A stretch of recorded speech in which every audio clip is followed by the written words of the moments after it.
I stood alone in the freezing rain, burying my 9-year-old daughter while my mother and brother toasted to a business launch with champagne nearby. When they messaged me to stop being dramatic and hand over her trust fund, I began their ruin.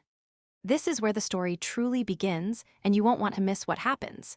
Make sure you're subscribed to see it through to the end. We're always curious. Where in the world are you all watching from today? Let us know in the comments. The rain wasn't the soft, cleansing kind you see in the movies. It was a cold, biting sleet that turned the freshly turned earth into a thick, hungry mud that clung to my boots as if trying to pull me down into the ground with her. I stood at the edge of the small, white casket, my hands trembling so violently that the single white rose I held was losing its petals to the wind. I was alone. The realization didn't come as a shock, but as a slow, agonizing freeze. I looked at the rows of empty folding chairs. 12 chairs had been set out. I had expected at least 4 to be filled.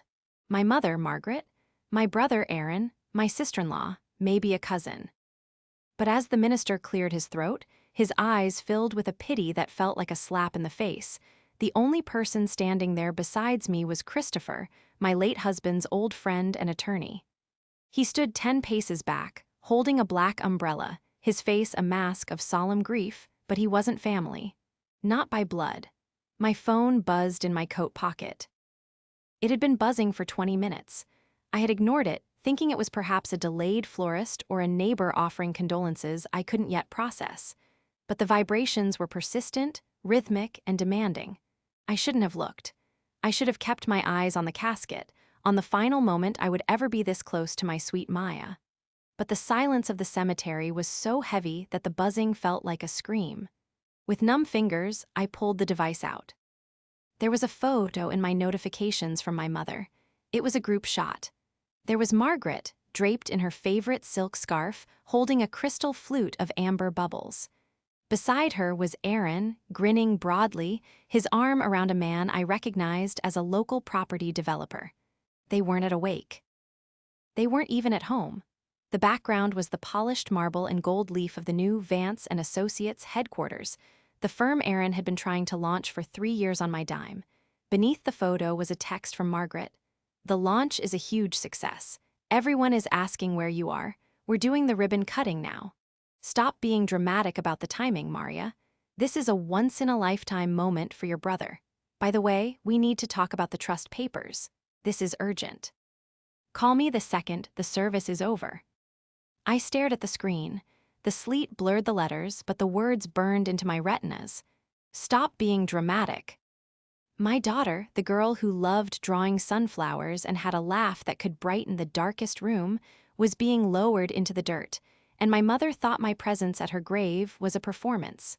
"Maria," the minister whispered softly, "would you like to say the final prayer?" I couldn't speak. My throat felt like it had been filled with the same gray slush falling from the sky. I looked back at the phone.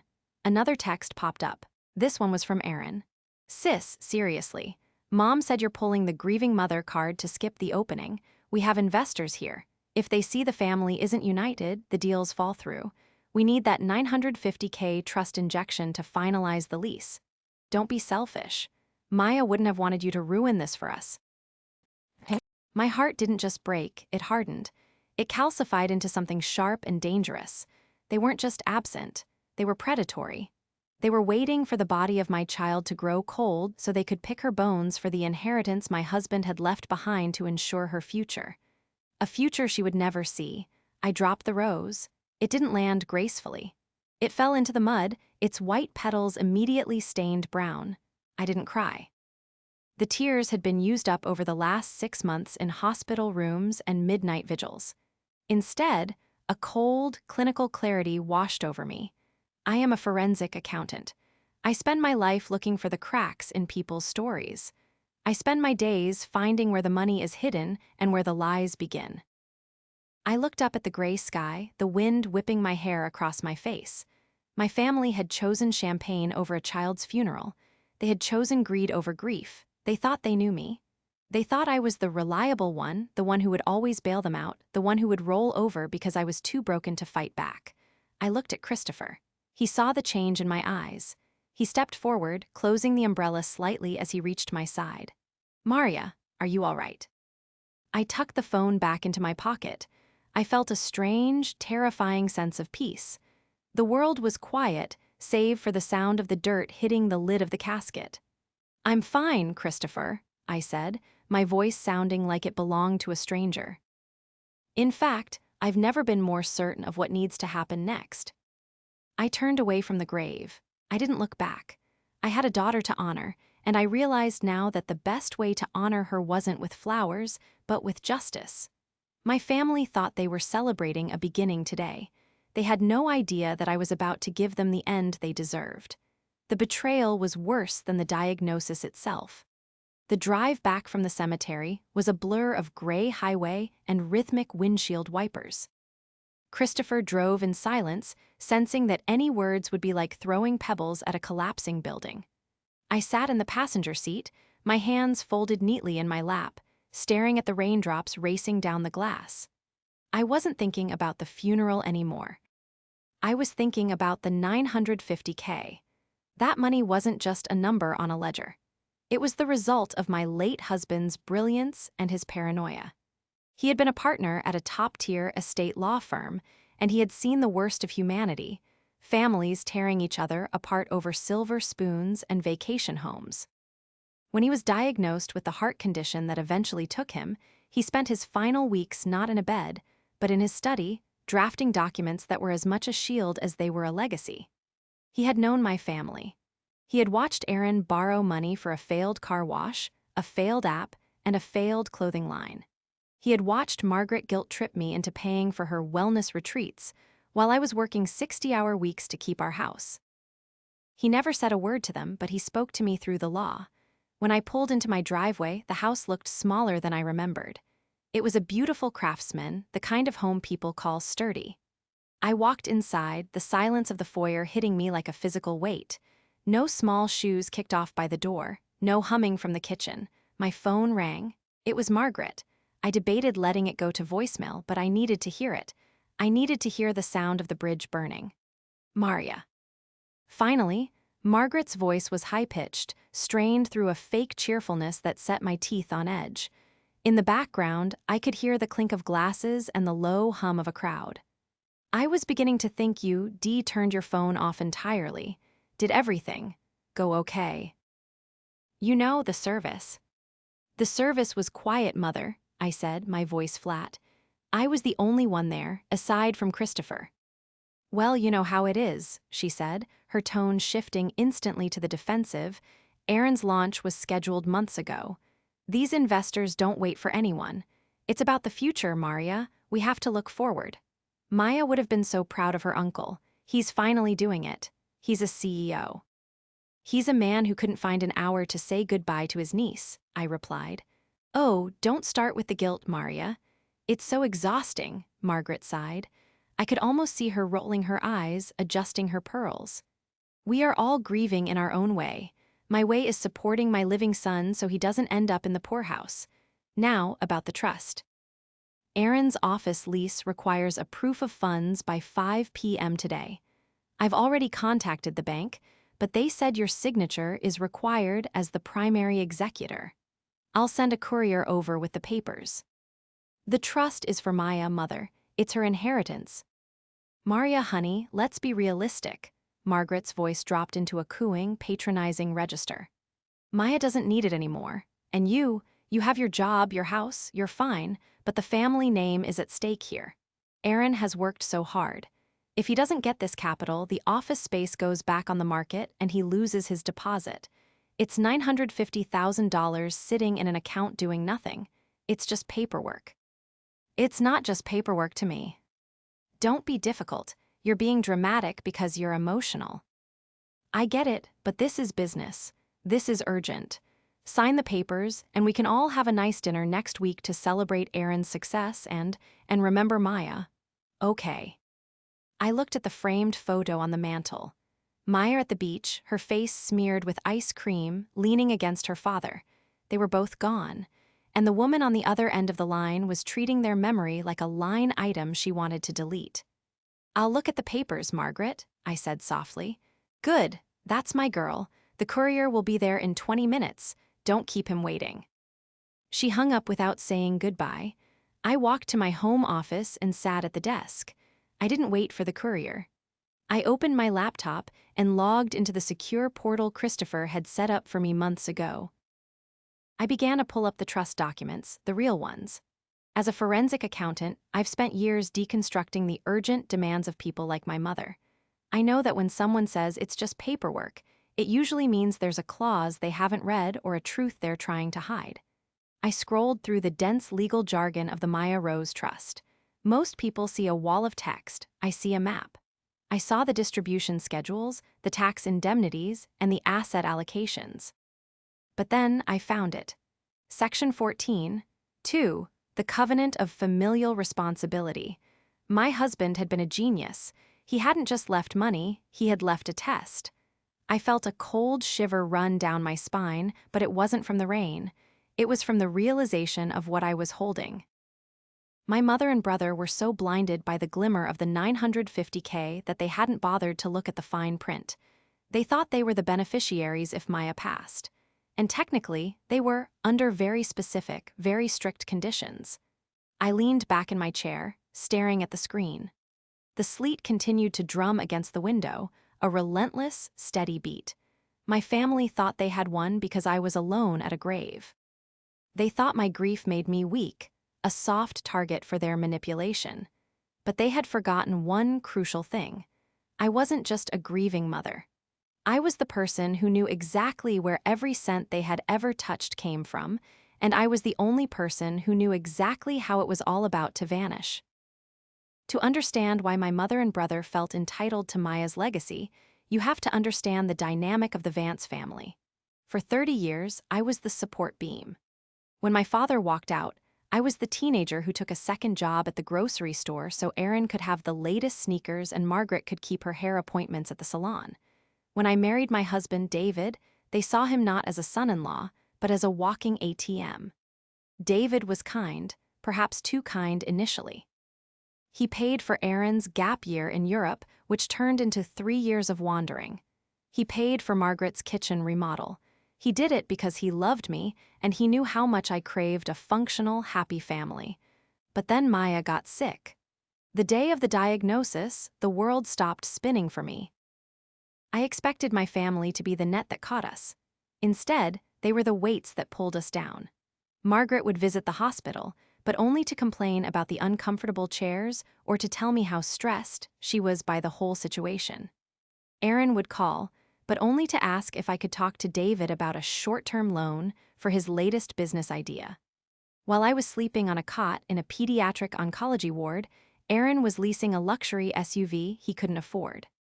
While I was holding Maya's hand through her 3rd round of chemo, Margaret was hosting a charity brunch where most of the proceeds went toward the catering and her own administrative fees. They had spent years bleeding me dry, and they expected the death of my daughter to be their final windfall. An hour after the phone call, the doorbell rang. It wasn't a courier. It was Margaret and Erin in the flesh. I opened the door to find them looking like they had stepped out of a magazine. Margaret was in a charcoal wool coat with a fur collar, her makeup perfect despite the humidity. Erin was in a slim-fit Italian suit, his hair gelled to a high shine. He was holding a leather briefcase like a prop. "We decided the courier was too impersonal," Margaret said, pushing past me into the foyer without waiting for an invitation. "And we wanted to see how you were doing. Truly." She didn't look at me. She looked at the house, her eyes scanning for any new furniture or signs of wealth. "You look tired, Maria," Erin said, leaning against my entryway table. He didn't offer a hug. He didn't even mention the cemetery. Grief does that. It clouds the judgment. That's why we're here to help you handle the heavy lifting, the business side of things. "The business side of my daughter's death?" I asked, my voice dangerously low. "Don't be macabre," Margaret snapped, draped her coat over my banister. "It's about the estate. Erin's new firm, Vance & Associates, is the future of this family. He's into high-end consultancy now, but he needs the liquidity. David's trust for Maya. It was always meant to stay in the family, wasn't it? Since she's, Well, since she doesn't need it, it's only right it moves to the next project. The next project, I repeated. I led them into the living room. I didn't offer them tea. I didn't offer them a seat. Aaron opened his briefcase and pulled out a stack of documents. I've had my legal guy look these over. It's a standard transfer of executorship. You sign here and the funds move to the corporate account. We'll even give you a nominal consultant role on paper so you get a little kickback. Everyone wins. I looked at Aaron. He was 35 years old and had never held a job for more than 6 months. He was a professional parasite, polished to a mirror finish by our mother's relentless ambition. Aaron, do you even know what the trust says? I asked. Have you actually read the deed of gift? He laughed, a sharp, dismissive sound. Legal mumbo-jumbo, Maria. David was a lawyer. He loved to overcomplicate things. But money is money. It's in an account and we need it. The lease for the office is in the city's most prestigious building. If we don't show the proof of funds, the landlord takes the next offer. This is about prestige. This is about the Vance name. The Vance name, I said, turning to Margaret. Is that why you weren't at the funeral today, Mom? Because you were worried about prestige? Margaret smoothed her skirt, her face tightening into a mask of cold annoyance. I told you, Maria. We were working. Life goes on. I loved Maya, of course I did, but crying over a grave won't pay the bills or build Aaron's empire. You've always been so stuck in your feelings. It's why you're a mid-level accountant and not a partner. I'm a forensic accountant, Mother. I don't just count money. I find out where it went and why it's missing. Whatever, Aaron sighed, pushing the papers toward me on the coffee table. Just sign it. We have a dinner with the Blackwells tonight. They're looking to invest $5 million, but they need to see we have our own capital first. That $950K is the bait. Once we have their $5 million, we can even pay you back if you're so worried about it. I looked down at the signature line. It was so simple. A few strokes of a pen and I could let them take it. I could let them go off into their world of champagne and lies, and I could grieve in peace. But then I thought about the sleet. I thought about the empty chairs. I thought about the way Aaron had referred to my daughter as it when he mentioned she didn't need the money. I looked at Margaret. Her eyes were hard, greedy, and utterly devoid of the warmth a mother should have for a grieving child. She didn't want to comfort me, she wanted to harvest me. No, I said. The silence that followed was heavy. Excuse me. Aaron's smile faltered. I'm not signing these, I said, standing up. And I think it's time you both left. I have work to do. Maria, don't be a fool, Margaret hissed, standing up to face me. You need us. Without this firm, Aaron has nothing. If he fails, I lose my house. I put it up as collateral for his initial loan. You would see your own mother on the street because you're having a tantrum. I looked at her, really looked at her. I saw the desperation behind the pearls. I saw the years of manipulation and the hollow shell of her high society life. You should have thought about your house before you skipped your granddaughter's funeral to drink champagne, I said. Aaron stepped toward me, his face turning a mottled red. You're going to regret this, Maria. We're family. You can't just cut us out. You already cut yourselves out, I replied, walking toward the door. Now please leave. As they stormed out, Margaret shouting about my cold heart and Aaron threatening to involve his legal guy, I felt a surge of adrenaline. They thought the conflict was about a signature. They had no idea I had already spent the afternoon with Christopher before the funeral. They thought they were the predators. They had no idea they were already in the trap. The house was too quiet after they left. The echo of Margaret's voice, calling me cold-hearted, seemed to vibrate in the floorboards. I sat at my dining room table, the same table where Maya used to do her finger painting, and opened my laptop. The forensic accountant in me took over. It was a defense mechanism, a way to compartmentalize the raw, bleeding hole in my chest by focusing on numbers that followed rules.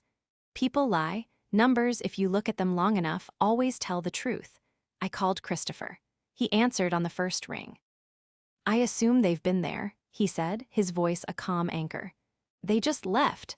They want the $950,000 to save Aaron's firm and Mom's house. Aaron had a stack of transfer papers ready for me to sign. I rubbed my temples. Christopher, we need to talk about Section 14. 2 again. I need to know exactly how ironclad it is. David was thorough, Maria. He knew your mother's history of, let's call it financial flexibility. The covenant of familial responsibility isn't just a moral suggestion. It's a performance-based trigger for the trust's distribution. He structured it so that the family beneficiaries, Margaret and Aaron, only remain eligible for their secondary stipends if they maintain a standard of familial care. Missing the funeral of a direct descendant, like Maya, without a medical emergency is explicitly listed as a terminal breach of duty. And the house? I asked. The house Margaret lives in was purchased by David through the trust. It's an asset of the estate. If the breach is triggered, the trust's mission shifts. The funds, the property, and all associated dividends are diverted to the designated alternative, the St. Jude's Children's Hospice. I felt a grim sense of justice. David had seen this coming. He had known that if the worst happened, they wouldn't be there for me. He had built a cage for them, and they had walked right into it with champagne flutes in their hands. But I need more than just the funeral, Christopher, I said, my eyes fixed on a spreadsheet I was pulling up. I need to know what Aaron is actually doing with Vance and Associates. If I'm going to do this, I'm going to do it completely. I want to see every shadow in their ledgers. I'll send over the discovery files I've been sitting on, Christopher promised. David had me keep an eye on Aaron's ventures for years. It isn't pretty. Within 20 minutes, my inbox was flooded. I spent the next 6 hours submerged in the murky depths of my brother's financial life. As a forensic accountant, I'm used to seeing creative bookkeeping, but Aaron was amateurish. He wasn't a CEO, he was a gambler using other people's chips. I found a series of consultancy fees paid out to shell companies that led right back to his personal credit card debts. But the real shock came when I looked at the mortgage documents for my mother's home. Margaret had told me she put the house up as collateral for Aaron's loan. What she hadn't told me was how she got the bank to approve it. I zoomed in on a PDF of a notarized signature. It was mine, or it was supposed to be mine. It was a clumsy forgery of my signature as a co-guarantor. My own mother had forged my name to secure a loan for my brother's failing business, all while I was distracted by my daughter's failing health. The betrayal felt like a cold blade between my ribs. They hadn't just abandoned me at the cemetery. They had been actively sabotaging my financial future while I was saying goodbye to my child. I didn't scream. I didn't cry. I simply picked up a red digital pen and circled the signature. I began to build a folder. I titled it, The Forfeiture. I stayed up until the sun began to peek through the gray clouds of the following morning. I had everything. I had the bank records showing Margaret's charity brunch funds being diverted to Aaron's car payments. I had the proof of the forged signature. And most importantly, I had the time-stamped photos from their social media showing them at the launch party during the exact hour of Maya's burial. I wasn't just a grieving mother anymore. I was a hunter. The headquarters of Vance and Associates was located in a glass and steel monolith downtown. It was the kind of building that screamed success to anyone who didn't know how to read a balance sheet. I walked into the lobby, dressed in my sharpest charcoal suit, my hair pulled back into a tight, professional bun. I looked like I was heading to an audit, which in a way I was. The receptionist, a young woman who looked like she'd been hired for her aesthetic rather than her skills, tried to stop me. "Do you have an appointment with Mr. Vance?" "I'm his sister," I said, not breaking my stride. "And trust me, he's expecting this." I pushed open the heavy oak doors to Aaron's corner office. He was sitting behind a desk that was far too large for him, staring at a laptop screen. Margaret was there too, perched on a velvet guest chair, looking over some fabric swatches for what I assumed was the new office decor. "Maria," Aaron looked up, startled. A flicker of hope crossed his face. "Did you bring the signed papers? I knew you'd come around. Family is family, right?" I walked to the desk and placed a single, slim manila folder on the polished surface. I didn't sit down. "I didn't bring the papers you wanted, Aaron," I said. "I brought the ones you actually need to see." Margaret stood up, her brow furrowed. Maria, what is this? We have a meeting with the Blackwells in an hour. We don't have time for your theatrics. Theatrics? I looked at her. You mean like the charity brunch you hosted last month, Mom? The one where you told everyone the proceeds were going to pediatric research. I opened the folder and slid a document across the desk. Because according to these bank reconciliations, $15,000 of those donations went directly to pay off the arrears on Aaron's leased Porsche. Margaret's face went pale, the color draining from her cheeks until her blush looked like two angry bruises. That was a temporary reallocation. Aaron needed to maintain his image for the investors. I was going to replace it. With what? I asked, turning to Aaron. With the money from the trust you were planning to steal. The trust that was meant for the daughter I buried yesterday while you were popping corks. Aaron slammed his hand on the desk. Steal? That's a strong word, Maria. It's family money. It was David's money. And frankly, you're being selfish by sitting on it when we're on the verge of greatness here. Greatness? I laughed, and it was a cold, sharp sound. Aaron, you're on the verge of a prison cell. I know about the forged signature on the mortgage guarantee. The silence that followed was deafening. Aaron's eyes darted to Margaret, who suddenly found her silk scarf very interesting. I have no idea what you're talking about, Aaron stammered, his voice climbing an octave. I'm a forensic accountant, Aaron. Did you really think you could forge my handwriting on a legal document and I wouldn't notice? The bank has already flagged the discrepancy. All it takes is one phone call from me to confirm it's a forgery, and the fraud investigators will be through these doors before your investors even arrive. You wouldn't, Margaret gasped, her hand flying to her throat. You would send your own brother to jail. After everything I did for you, I raised you. You raised me to be a safety net for your favorite child, I countered. But the net is gone, and because you both chose to skip Maya's funeral to celebrate this. This monument to your own ego, you've triggered the covenant of familial responsibility. The what? Aaron sneered. Stop making up words. It's in the trust deed, Aaron. Section 14. 2. By failing to attend the funeral, you have legally forfeited your status as beneficiaries. As of 8 o'clock this morning, Christopher has filed the paperwork. The $950,000 is being moved to a hospice charity. And since this office, lease, and Mom's house are assets tied to the trust's original liquidity, well, you should probably start packing. Aaron's face twisted into a mask of pure rage. He lunged out of his chair, pointing a finger at me. You bitch! You're destroying us because you're sad. You think you're so much better than us. You're a bitter, lonely woman who can't stand to see anyone else succeed. I'm a mother who buried her child alone, I said, my voice steady and iron cold.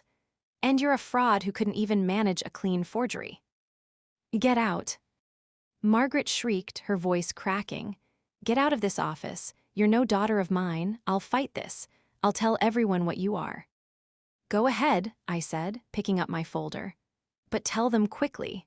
The Blackwells will be here in 45 minutes, and I've already sent them a preliminary audit of your firm's assets. I don't think they'll be staying for the champagne. The fallout was immediate and chaotic. Over the next 48 hours, my phone was a war zone. Margaret sent over 50 text messages, oscillating between begging for forgiveness and threatening to sue me for emotional distress. Aaron was worse. He had his legal guy, who turned out to be a disgraced former paralegal, send a cease and desist letter that was so full of typos I almost laughed as I shredded it. But I wasn't done. I knew that if I left even a single stone unturned, they would find a way to crawl back out. I returned to the records. I wanted to see if there were other victims. People like my mother and brother don't usually start with their own family. They practice on others first. I found a name in Aaron's old files, Mrs. Gable. She was an 80-year-old widow who had lived next door to Margaret 3 years ago. According to the records, Aaron had managed her small investment portfolio. I spent the afternoon tracking her down. I found her in a state-funded nursing home, her eyes bright but her spirit dimmed. He told me it was a sure thing, she whispered, her hands shaking as she held a cup of lukewarm tea. He said he was a Vance, and Vances always take care of their own. He took my late husband's pension, Maria. He said it was for a development project. I never saw a cent back. When I asked your mother about it, she told me I must have been confused. She said I was getting old and forgetting things. The cruelty of it made my blood boil. It wasn't just a lack of empathy, it was a predatory pattern. They targeted the vulnerable, using the Vance name as a lure, and then gaslit them into silence. I took Mrs. Gable's statement and added it to my file. I found two more. A former business partner Aaron had bought out with bounced checks, and a florist Margaret had stiffed for $5,000 for a society wedding that never happened. The stakes were no longer just about the trust. This was about stopping a cycle of destruction. On Thursday evening, there was a knock at my door. I checked the security camera. It was Margaret. She was alone this time. She wasn't wearing the fur collar. She looked small, older, and genuinely haggard. I opened the door, but I kept the chain on. "Maria, please," she sobbed, her eyes red-rimmed. "Aaron is in trouble. The bank called. They're calling in the loan because of the irregularities. We have 48 hours to pay back the full amount or they start the foreclosure on the house. I have nowhere to go. Please, I'm your mother. I'm sorry about the funeral. I'm sorry about everything. We were just so desperate." I looked at her, and for a split second, I felt that old, familiar pull. The daughter who wanted to fix things, the girl who wanted her mom to love her. But then I remembered Mrs. Gable in that dismal nursing home. I remembered the look on Maya's face when she asked why Grandma hadn't come to see her new drawing. "Are you sorry because you missed the funeral, Mom?" I asked quietly. "Or are you sorry because the money is gone?" "How can you say that?" she wailed. "I'm losing my home." "You lost your home the moment you forged my signature," I said. "And you lost your daughter the moment you told me to stop being dramatic while I was standing over a casket. You aren't here for me. You're here for the $950,000, but that money is already gone. I signed the final transfer to the hospice this afternoon. It's done." Margaret's face transformed. The grief evaporated, replaced by a cold, sharp venom that made her look like a stranger. She stopped sobbing instantly. "You really did it," she hissed, her voice dropping to a low, guttural snarl. "You gave away our future to a bunch of dying kids you don't even know. You're insane, Maria. You're mentally unstable. We're going to go to court, and we're going to have you declared unfit. We'll show the judge your forensic files and tell them it's the delusions of a grieving woman." "I expected you to say that," I said, reaching into my pocket and pulling out my phone. I showed her the screen. It was a recording app, and it had been running since I opened the door. "I also have the testimony of Mrs. Gable, the florist, and your former business partner. And Christopher is currently sitting with the district attorney. They were very interested in the forgery." Margaret backed away from the door, her eyes wide with a mix of terror and disbelief. "You think you've won?" She spat. "You're still alone, Maria. You have your money and your files, but you have no one. You're just as dead as that girl in the ground." "I may be alone," I said, my voice steady as I began to close the door. "But I can sleep at night. Can you?" I shut the door and turned the lock. My heart was pounding, but my hands were still. I walked back into the kitchen and sat down. The second confrontation was over. I had presented the proof, and I had seen them for exactly what they were. There was no going back now. The final act was coming, and I was going to make sure the whole world saw the Vance name for exactly what it was worth. The grand ballroom of the Plaza Hotel was a sea of shimmering gold and crystal, a place designed to make people feel like they were part of something timeless and untouchable. This was the venue Aaron and Margaret had chosen for their founders' dinner. They had invited the city's elite, the old money they so desperately craved to be, and the new money, like the Blackwells, who were looking for a place to park their capital. I stood in the foyer, watching through the partially opened double doors. The air smelled of expensive perfume, seared scallops, and the sharp, metallic tang of desperation. I saw Margaret flitting from table to table like a moth to a flame, her laughter too high, her gestures too wide. She was wearing a gown that must have cost more than most people's cars, likely purchased with the last of the charity funds she'd siphoned. Aaron was near the stage, holding a microphone, looking every bit the visionary CEO he had hallucinated himself into being. Christopher stood beside me, adjusting his tie. He held a leather portfolio. "Are you ready, Maria? Once we walk in there, there is no going back. The bridges won't just be burned, they'll be vaporized." "I didn't come here to build bridges, Christopher," I said, feeling the weight of the digital recorder in my pocket and the hard copies of the audit in my hand. "I came to finish the job."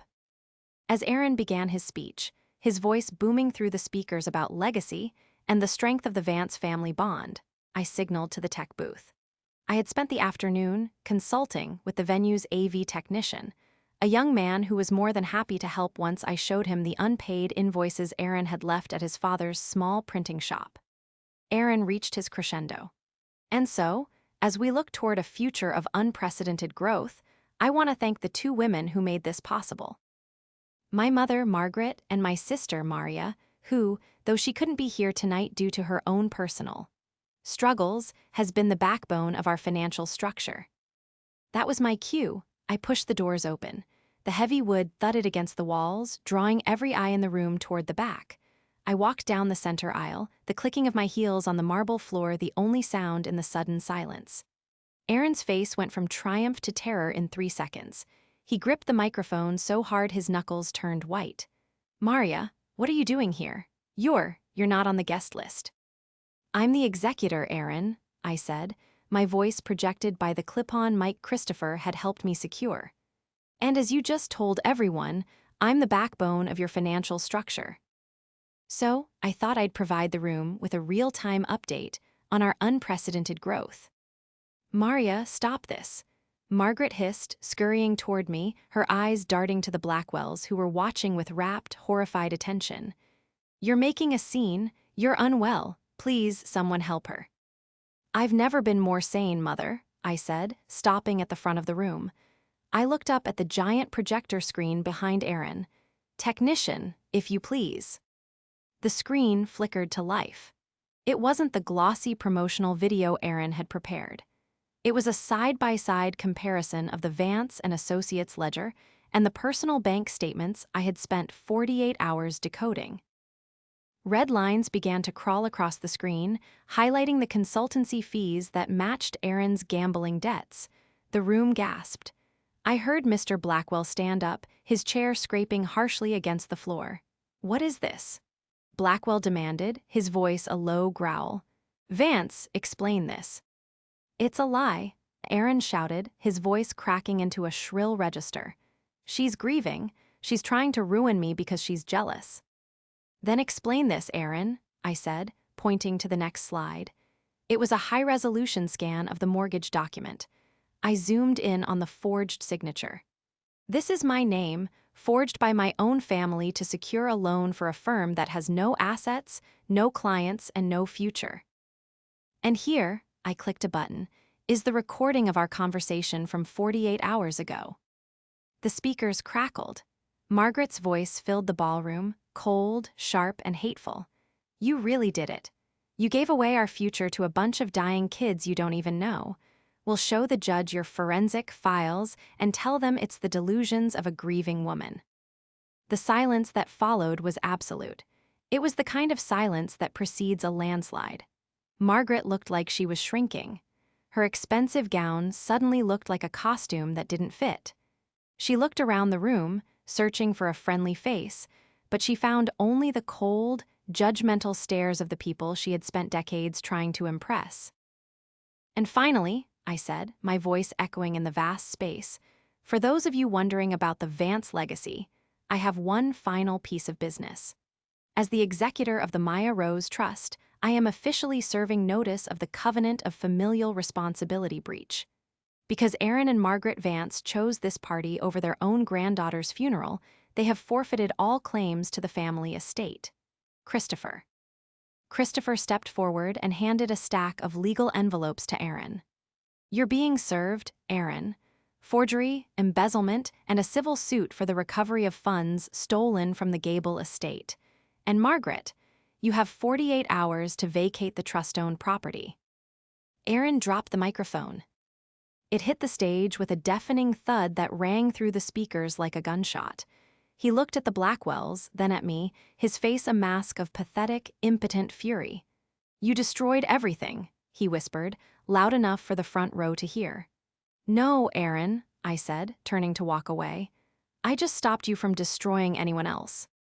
As I walked out of the ballroom, I heard the sound of the crowd erupting into a cacophony of whispers and accusations. I didn't look back. I felt a weight lift off my shoulders that I hadn't even realized I was carrying. I had spoken for Maya. I had spoken for Mrs. Gable. And for the first time in my life, I had spoken for myself. The aftermath was a clinical, orderly destruction. Aaron didn't even make it through the week. The Blackwells pulled their interest immediately, and within 48 hours, the bank had frozen every account associated with Vance and Associates. The forgery wasn't just a civil matter. The district attorney's office, prompted by the evidence Christopher and I provided, opened a formal investigation. Aaron was arrested 3 days later at a cheap motel, trying to pack a suitcase full of company assets that were actually just office supplies and a few $100s in cash. Margaret fared no better. The social exile was swifter and more brutal than the legal one. The women she had lunched with for 20 years stopped taking her calls. The charities she chaired removed her name from their websites. When the movers arrived at the house David had bought to ensure she had a roof over her head, she was found sitting on the floor of an empty living room, clutching a photo of herself at a gala from 10 years ago. She didn't have anywhere to go. I heard she moved into a small, one-bedroom apartment funded by a distant relative she hadn't spoken to in a decade. I didn't reach out. Some betrayals are too deep for a bridge to ever span. A month after the dinner, I found myself back at the cemetery. It was a beautiful spring morning. The biting sleet of the funeral had been replaced by a soft, warm breeze that carried the scent of lilacs. The grass over Maya's grave was starting to grow in, a vibrant, stubborn green.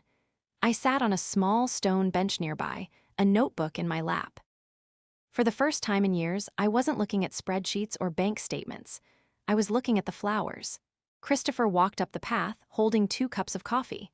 He sat down beside me, handing me one. "The final transfer to the hospice went through this morning," he said softly. "They're naming the new pediatric wing after her, the Maya Rose Pavilion. They said the $950,000 will cover the operating costs for the next 5 years. You did good, Maria." "David would have liked that," I said, taking a sip of the coffee. "He always said money was just energy.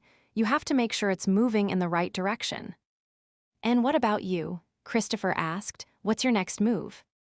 "I'm opening my own firm," I said, and the words felt right. "Forensic advocacy. I want to help people like Mrs. Gable, people who don't have a Maria to look at their books until it's too late. I want to make sure the parasites don't win." I looked down at Maya's headstone. I had chosen a simple design, Maya Rose, a light that never fades. I felt a sense of peace that was almost foreign to me. The anger was gone, replaced by a quiet, steady resolve. My family was gone, but I wasn't alone. I had the memory of my daughter, the respect of my peers, and the knowledge that I had stood up when it mattered most. Justice isn't always a gavel hitting a block. Sometimes, it's just the truth finally being louder than the lies.